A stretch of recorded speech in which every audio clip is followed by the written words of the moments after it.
ఏంటంటే ఇది పచ్చి టమాటా, పండు టమాటా ఈ రెండు కలిపి పచ్చిమిరపకాయలు, కరివేపాకు, కొత్తిమీర, ఎల్లుల్లిపాయలు వేసి పోపు దినుసులన్నీ వేసి కొత్తిమీర కూడా నీట్గా క్లీన్ చేసి ఈ మూడింటిని కలిపి చల్లారిన తర్వాత పచ్చడి చేసి చూడండి. తాలింపు పెట్టకపోయినా కూడా దోశల్లోకి, ఇడ్లీలోకి సూపర్గా ఉంటుంది. ఇక చింతపండు అనేది వేసుకోకండి, ఎందుకంటే పచ్చి టమాటాలు పుల్లగా ఉంటాయి.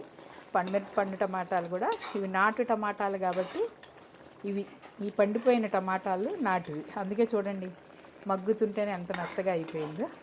ఓకేనా ఫ్రెండ్స్, ఇప్పుడు పచ్చడి చేసి మళ్ళీ చూపిస్తాం మీకు. పాలకూర కోసం ముస్తాబ్ అవుతుంది పాలకూర. మా పెరట్లో పాలకూర వచ్చింది, చూడండి ఎంత ఫ్రెష్గా ఉంది. అది నీట్గా తీసుకొచ్చి క్లీన్ చేసి టమాటా వేసి కూర టమాటా కోసం రెడీ అవుతున్నది. చూడండి, ఉల్లిపాయలు, పచ్చిమిరపకాయలు, కరివేపాకు కొంచెం మగ్గించి దాంట్లో టమాటా, ఉప్పు, కారం, పసుపు వేసి చిన్న మంట మీద వదిలేయండి.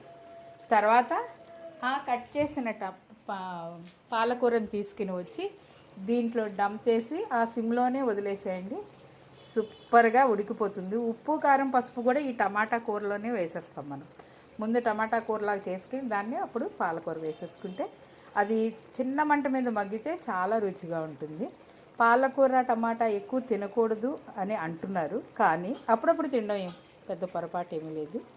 ఓకేనా, చూడండి ఫ్రెండ్స్, ఇలా మగ్గిపోయిన పాలకూరలోని మనం టమాటా కూరలోని ఇలా పాలకూర వేసేద్దాం.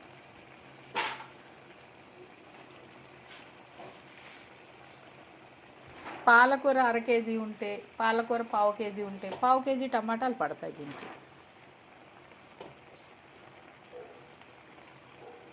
దీన్ని అడుగున మనం